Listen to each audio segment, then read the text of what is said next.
안녕하세요. 넬트손 영어입니다. 오늘은 커머셜 리스에 대해서 얘기를 해보려 해요. 커머셜 리스, 비즈니스를 오픈하시려면 이제 리스를 하시던가 비즈니스 펄치스를 하시겠죠? 비즈니스 사는 거죠. 이제 저 같은 경우에는 펄치스보다는 리스를 더 많이 했고요. 그러다 보니까 리스가 조금 더 편하니까 오늘 리스를 먼저 얘기해 보려 합니다. 먼저 큰 다른 점이 있죠. 저희가 이제 레지던셜 리스 같은 경우에는 이제 Residential Tenancy Act라고 테넌트들을 보호해주는 법이 있잖아요, 캐나다에서는. 근데 커머셜 쪽에는 그런 게 없습니다. 아예 없어요. 커머셜은 비즈니스 투 비즈니스다 보니까 법으로 테넌트들을 도와주는 법이 없습니다. 아예. 그러다 보니까 이제 만약에 어떤 랜드로드들은 만약에 테넌트가 하루라도 렌트를 늦게 내잖아요. 그러면은 락부터 바꿔놔요. 락 바꿔놓고 돈 먼저 줘라. 그럼 오픈하겠다. 키 주겠다. 이런 집주인들이 정말 있습니다. 호러 스토리를 제가 들어봤어요. 그러다 보니까 진짜 와일드 웨스트인 거죠. 법이 없어요. 랜드로드 하고 싶은 대로 하면 되는 거고, 계약도 못하고 쫓겨날 때도 있고, 아니면은 별의별 문제가 생기죠. 그러다 보니까 그거는 먼저 그게 제일 다른 거니까 그걸 알아두셨으면 좋겠고, 이제 저희가 리스를 이제 구하려 할 거 아니에요. 만약에 비즈니스 오픈하려면요. 이게 큰 일이잖아요. 그리고 내 꿈과 내 비전을 펼칠 수 있는 엄청난 공간이라 생각해요. 비즈니스를 오픈하면은 그 꿈과 비전이 있기 때문에 저도 제 손님들이 잘 되길 원하고 정말 번창하길 원합니다. 진짜로. 그거는 그렇기 때문에 제가 또 좋은 곳을 많이 찾아드리려고 하죠. 근데 뭐 당연히 아셔야 될 게 좋은 데다 보면은 좋은 로케이션이면은 또 더 비싸져요. 그게 좀 단점이에요. 그러니까 좋은 데 있으면 좋은 데일수록 더 비싸진 거죠. 그리고 제가 먼저 말씀드릴 거는 커머셜 리스를 하면은 뭐 캐테고리가 되게 많죠. 메디컬 오피스도 있고, 레귤러 오피스도 있고, 리테일도 있고, 커머셜 오피스도 있고, 그리고 웨어하우스도 있고, 인더스트리얼도 있고, 막 헤비 인더스트리얼도 있고 되게 생각보다 많아요. 조금 있다 보니까 제일 중요한 거는 어떤 비즈니스 할지 먼저 정한 다음에 그런 다음에 어디로 갈지를 생각을 해야 되죠. 제가 만약 이그젬플로 드리자면은 오토 메카닉 샵을 오픈하고 싶으시다면은 알렌 로드하고 셰퍼드에서부터 그쪽부터 위쪽 더플린하고 스틸까지는 인더스트리얼 조닝이에요. 그러다 보니까 거기에 어로 웨어하우스도 어로 숍도 많고 어로 세일도 많고 헤비 인더스트리얼도 있고 그러다 보니까 거기 많은 게 있다 보니까 그쪽으로 많이 가겠죠. 근데 만약에 내가 뭐 커피숍이나 아니면은 레스토랑을 열고 싶다. 그러면 그런 헤비 인더스트리얼 쪽보다는 연길 쪽에 라이트 커머셜 유스, 리테일 유스 있는 쪽으로 많이 가겠죠. 그러니까 사람들이 많이 몰리는 공간에는 커머셜 리테일들이 많고 또 그쪽에도 이제 오피스도 많겠죠. 오피스도 있고 그리고 만약에 메디컬 오피스 같은 경우는 보통 거기 허스피털 근처에 또 많아요. 왜냐하면 또 허스피털 근처에 있어야지 의사들도 왔다 갔다 하기 편하니까 그렇게 또 근처에도 메디컬 오피스 같은 것도 있고요.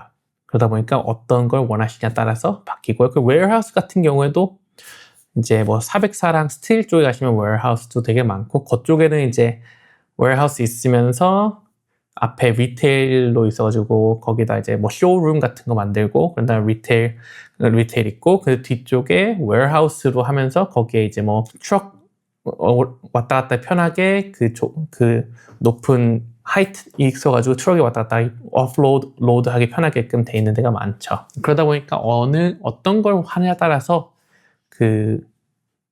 가셔야 될 때가 있어요. 그리고 아셔야 될 게 토론토랑 그러니까 모든 조닝이 토론토랑 같지 않아요. 헐튼 리전 아니면 벌링턴 아니면 옥빌 아니면 미시사가, 듀어햄 이런 데 가면 다 달라요. 그러다 보니까 벌링턴에서 괜찮았던 게 토론토에서 안 될 수도 있고 그리고 미시사가에서 가능했던 게 토론토에서 안 될 수 있고 아니면 토론토에서 가능했던 게 뭐 오샤와 쪽에 안 될 수도 있고 그렇기 때문에 그 시마다 다 다르니까 그 계약하시기 전에 꼼꼼히 알아보시고 꼼꼼히 체크하셔야 됩니다. 어떻게 보면은 리얼터도 똑같이 체크를 해야 되고 그리고 공사하는 사람들도 체크를 해야죠. 다 체크를 하고 맞는 조닝인지 아니면은 그 전에 먼저 공부를 해가지고 그런 게 중요합니다. 거기서 제일 알아두셔야 될 거는 이제 비즈니스를 오픈하시려면은 저 같은 경우에는 공부도 많이 하시고 그 근처에 어떤 사람들이 사는지 어떤 에트닉 그룹이 사는지 어떤 비즈니스들이 있는지 그리고 내 비즈니스가 어떤 거랑 같이 하면은 효율화가 극대화될지 어떤 세일즈가 극대화될지 이런 걸 많이 생각하셔야 될 것 같아요. 저희 부모님 같은 경우에도 비즈니스 오너시니까 저희 부모님도 옛날에 비즈니스를 여실 때 그 비즈니스 여시려고 그 근처를 거의 매일 가셨어요. 매일 밤에도 가시고 쉬는 날에도 가시고 거의 그걸 6개월, 몇 개월, 3, 4, 5, 6개월 하셨던 것 같아요. 그 다음에 나중에 거기다 오픈하시고 지금까지 또 잘 되시고 계시죠. 그러다 보니까 그런 걸 많이 봐왔기 때문에 저도 비즈니스 하는 거는 진짜 대단하고 진짜 존경할 일이죠. 그리고 비즈니스 잘 되면 또 그만큼 포텐셜이 높잖아요. 그러다 보니까 비즈니스를 많이 하시는 것 같아요. 그러면서 이제 비즈니스 이제 얘기하면서 이제 거기 이제 그러면은 만약에 저희가 이그젬플로 들여가지고 이제 저희가 보고 마음에 들었어요. 그런 다음에 조닝도 체크할까? 조닝도 돼요. 그리고 집주인도 저희가 물어보니까 저희 유스 괜찮대요. 그래서 오퍼를 쓰기로 했어요. 오퍼를 쓰면은 이제 letter of intent라는 걸 먼저 써요. letter of intent를 쓰면은 거기서 이제 그러니까 제가 전에 말씀드렸지만 이제 커머셜에는 꼭 이렇게 해라 저렇게 해라 이런 거 없어요. 왜냐하면 residential lease agreement 같은 경우에는 무조건 standard form of lease를 써야 돼요. 그게 법적으로 있는 거예요. 그러다 보니까 다른 것들도 쓰겠지만 standard form of lease는 무조건 써야 돼요. 하지만 커머셜 쪽에는 그런 게 없습니다. 그냥 아무 form 써도 되고 아무 lease agreement 써도 되고 아무 letter of intent 써도 되고 상관이 없어요. 양식이 없어 보니까. 하지만 거기서도 살짝 다 다르긴 해요. 어떤 컴퍼니들은 그 letter of intent가 따로 이제 양식으로 만드는 게 있고 아니면 어떤 데는 그냥 네가 만들어 와 이렇게 할 수도 있고 어떤 데는 letter of intent 하지 말고 그냥 바로 그냥 lease agreement로 들어간 데들도 있어요. 근데 그런 사람들이 되게 드물어요. 왜냐면은 그 lease agreement를 만들려면은 변호사를 써야 되거든요. 근데 변호사를 쓰는데 그 lease agreement 하나 만들 때마다 돈이 들어가니까 누가 먼저 돈 드는 걸 쓰겠어요? 안 쓰겠죠.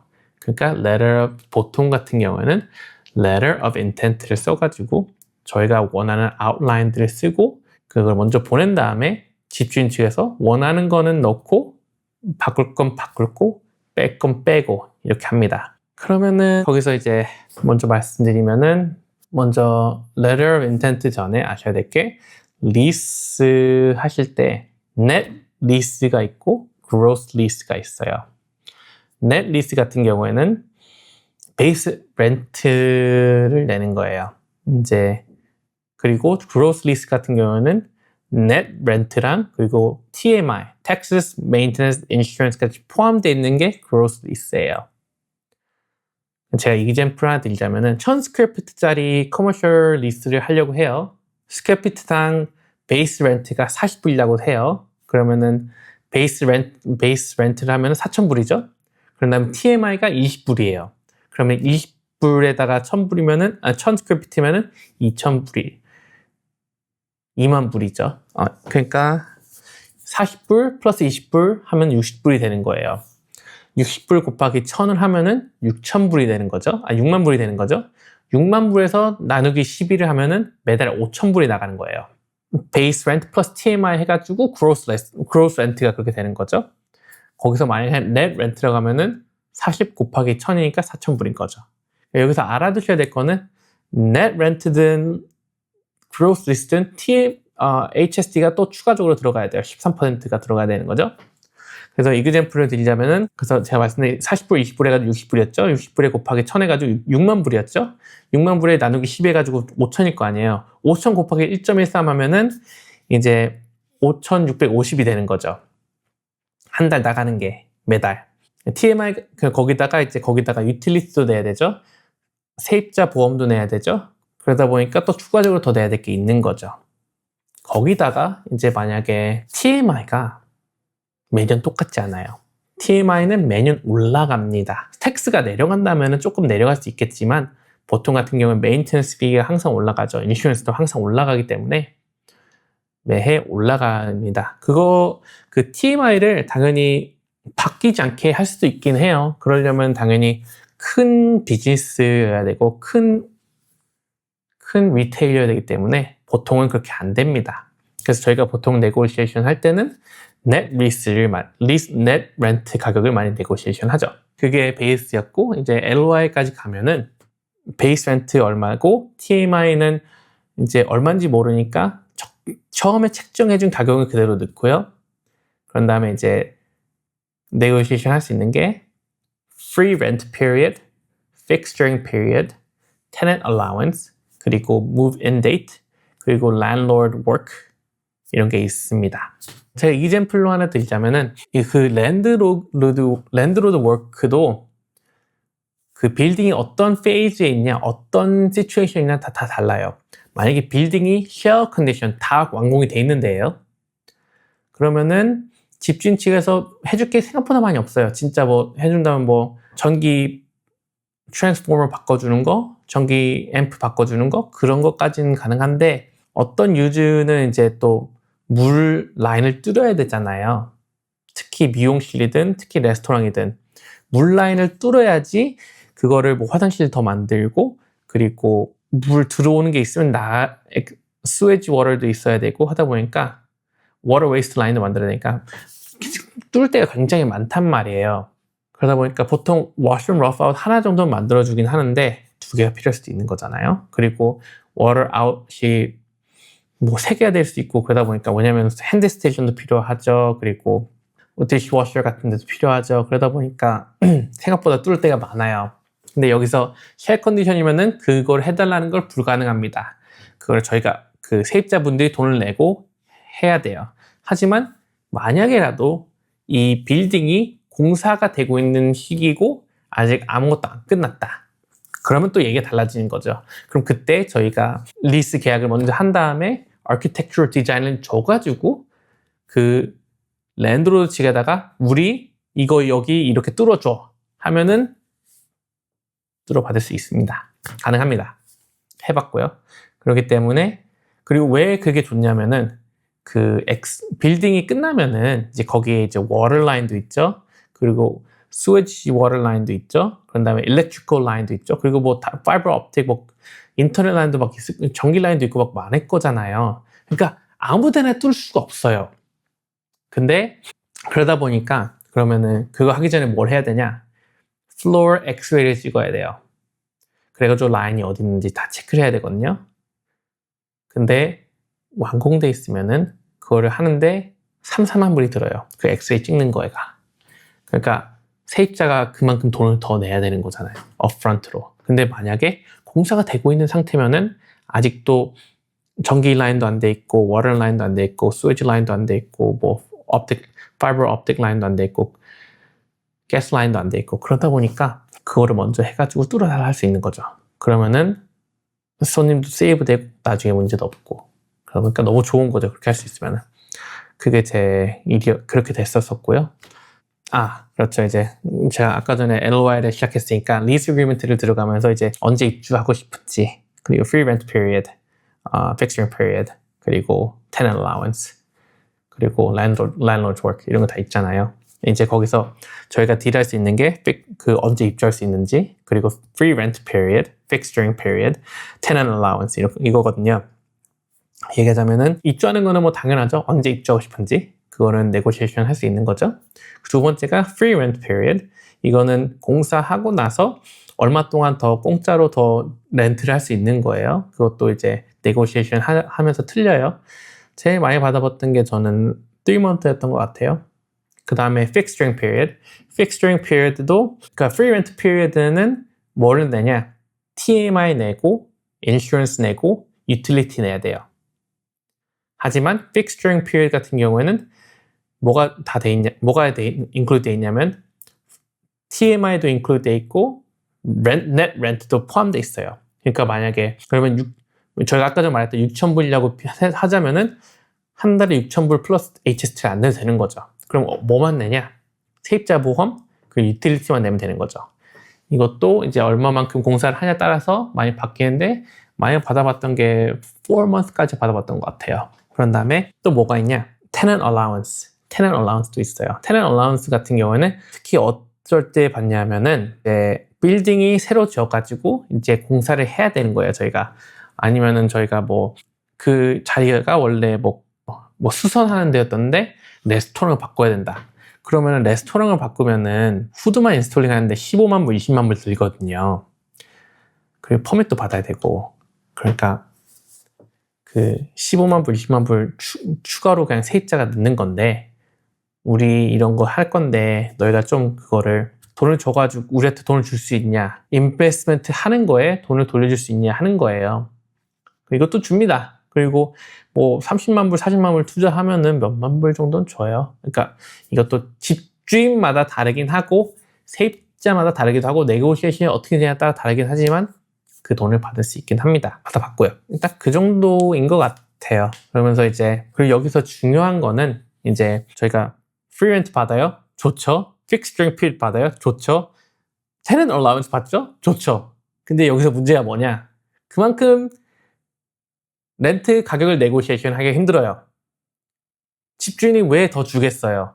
그만큼 나중에 뽑을 수 있으니까 주는 거예요. 똑같이. 근데 여기서 이렇게 받으면 좋은 점은 당연히 저희가 처음 비즈니스 시작할 때 조금이나 부담이 덜 가죠. 왜냐면은 갑자기 끝나고 나자 뭐 공사하는데 20만 불 썼는데 바로 그 다음날부터 10,000불씩 내봐요. 엄청나게 큰 부담이잖아요. 그러다 보니까 이거를 어떻게든 처음 비즈니스 몇 개를 해가지고 시작해가지고 돈을 번 다음에 그걸 낼 수 있는 상황이 되면은 조금 더 수월하죠. 그러다 보니까 보통은 이렇게 free rent period, fixed during period, tenant allowance 이렇게 받고 시작합니다. 만약에 그런 걸 안 받으면은 가격을 더 네고시에이션 할 수 있어요. 그거는 preference지만 저 같은 경우에도 공사 시작하고 비즈니스 시작하면은 그러니까 liquid cash가 많으면 많을수록 좋기 때문에 그런 걸 받아내는 게 더 좋다고 생각해요. 개인적으로. 그런 다음에 이제 계약이 끝나고 나면은 그 LOI가 이제 사인 됐어요. LOI는 제가 아까 전에 말씀드렸지만 binding and firming 되는 건 아니에요. 그냥 그대로 이제 리스 어그리먼트로 가는 단계예요.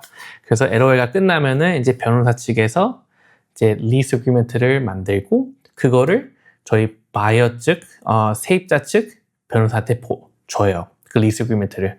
그럼 또 거기서 이제 랭귀지나 뭐 쓴 거에서 조금 바뀐 게 있거나 아니면 다르게 써져 있는 거를 변호사님께서 먼저 얘기해 주시고 그 다음에 그거를 바꾸려고 다시 보내고 그럼 또 집주인 측 변호사가 리뷰를 하고 집주인과 그 다음에 바꾸고 싶은 걸 또 다시 바꾸고 이렇게 왔다 갔다를 몇 번 해요. 그래서 하다가 이제 나중에는 타협점을 찾아서 이제 계약을 하죠. 보통 같은 경우에는 이제 LOI 때는 이제 저희가 요구할 수 있는 것들이 있었잖아요. 하지만 이 이제 리스 어그리먼트 쪽으로 들어가다 보면은 그 랜드로드 측 쪽에서 원하는 거를 더 맞춰주게 되는 것 같아요. 제 경험상으로는. 특히 랭귀지 같은 거나 써져 있는 것들은 집주인 측에서 안 바꾸면 안 해 이런 식으로 하고 하다 보니까 생각보다 그게 조금 어려워요. 바꾸기가 쉽지 않습니다. 근데 바꾸기도 가능한 게 많긴 한데 집주인 측에서 그거를 정말 원하던가 집주인 측에서 정말 그거를 가지고 싶다면은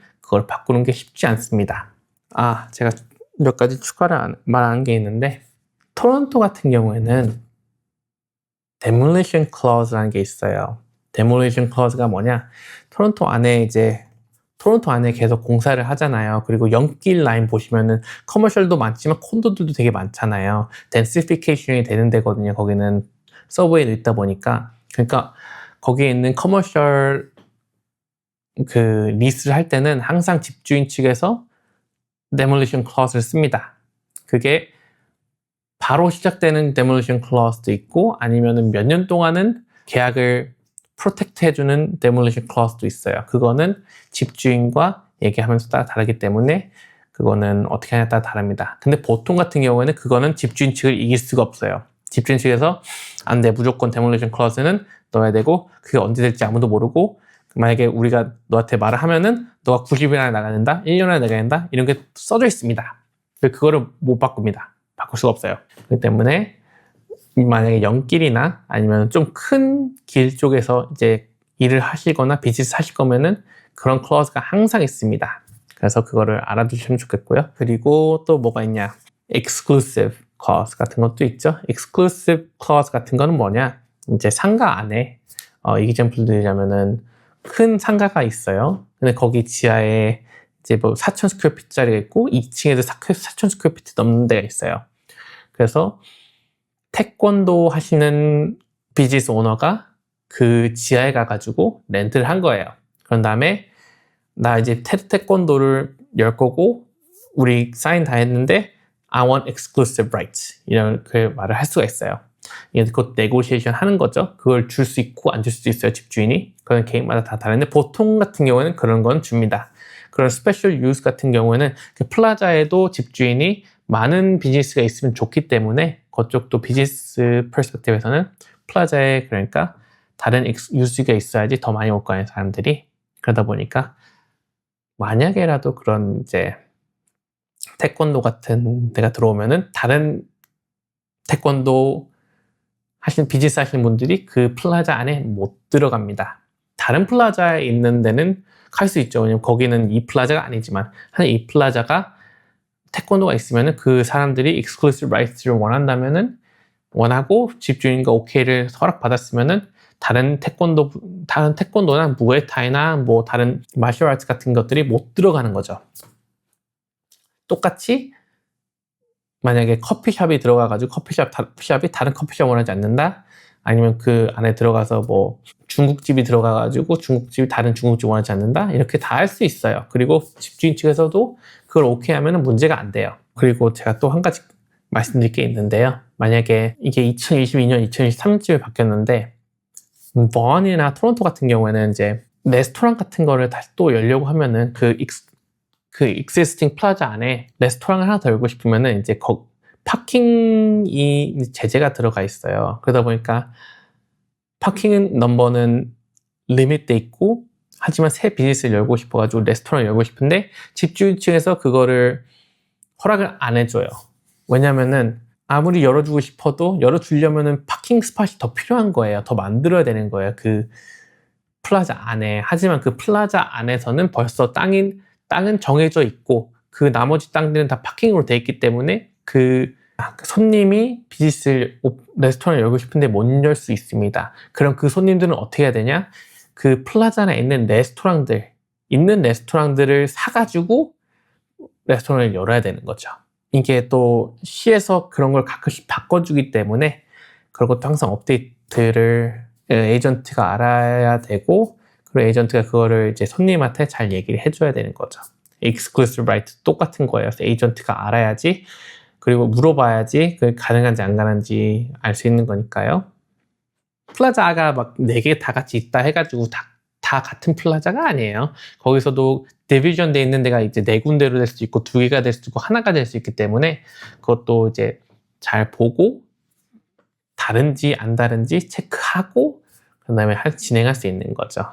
그래서 제가 말씀드렸듯이 태권도가 만약에 이 플라자에 앞에 있는 플라자에 있는데 옆에 플라자도 같은 주이지만 그 디비전이 다르기 때문에 그쪽에는 또 태권도를 열 수 있는 거죠. 이런 식으로 다 체크할 수 있습니다. 그런 다음에 이제 다 계약이 됐으면은 이제 계약이 됐으면 언제 입주해야 된다고 이제 얘기가 될 거 아니에요. 그럼 그 전에 이제 유틸리티도 다 셋업해 놓고 인슈런스도 다 셋업해 놓으면은 이제 그것까지 다 주면서 그런 다음에 디파짓 주고 이제 그런 다음에 키를 받는 거죠. 그럼 키를 받는 순간부터 이제 fixed during period가 보통 시작됩니다. 만약에 fixed during period가 없으면은 free rent period도 되는 거죠. 만약에 free rent period도 없으면 바로 이제 돈을 주면서 렌트를 시작하게 되는 겁니다. 이게 비즈니스 오픈하는 게 생각보다 쉽지 않고 복잡하니까 저도 이거를 손님들한테 얘기해주고 진행을 하죠. 그러다 보면은 이제 손님들이 궁금한 게 있으면 제가 많이 말씀드리려고 하고요. 이제 중요한 거는 여기서 이제 공사를 하기 전에 다 퍼밋을 받으셔야 돼요. 퍼밋을 받고 공사를 할 수 있습니다. 퍼밋 없이는 공사가 안 되고요. 그 비즈니스를 하실 거면은 토론토 같은 경우는 비즈니스 라이센스도 필요하고요. 뭐 그거는 당연한 거지만, 하지만 다른 시 같은 경우는 또 다르기도 하기 때문에 그거는 그 시에 따라서 진행을 하셔야 됩니다. 어떤 시에서는 뭐 그 비즈니스 하는데 라이센스 필요 없기도 하고, 어떤 시에서는 그 비즈니스 하는데 라이센스가 꼭 필요하고, 그렇기 때문에 그런 것도 같이 해가지고 진행을 해야 됩니다. 그래서 가끔씩 시도 가고 막 그래요. 그러면서 이제 모든 게 100% 앤서가 안 될 수 있다 보니까 시에도 가서 체크하고, 많이 물어보러 다닙니다. 뭐 City of Bond도 가고, City of Toronto도 가고, City of Danforth City Hall도 가고 막 그래요. 그러다 보니까 이게 저희 리얼터도 할 일이 많지만, 결국에는 이제 세입자분들, 비즈니스 오픈하실 분들이 그거를 다 체크하면서 문제 없게끔 진행해야 되죠. 그리고 이게 제일 안 좋은 게, 계약을 한 다음에 문제가 생기면은 그 계약에서 나갈 수가 없잖아요. 그게 제일 문제죠. 그러니까 그런 일 있지 않도록 저도 되게 열심히 하고, 세입자분들도, 그리고 같이 일하시는 분들도 열심히 해야겠죠. 하지만 제일 중요한 거는 이제 저희 리얼터가 손님한테 피해가 안 가도록 노력을 하겠죠. 그러다 보니까 열심히 발로 뛰고요. 오늘 같은 경우에는 이제 상업 리스에 대해서 알아봤고요. 그리고 혹시나 궁금하신 게 더 있으시다면은 저한테 연락 주시면은 제가 친절히 답변해 드리겠습니다. 오늘도 제 팟캐스트를 감사하고, 많이 부족하지만 그래도 재밌게 봐주시고 들어주시면 감사하겠습니다. 좋은 하루 되세요. 안녕히 계세요.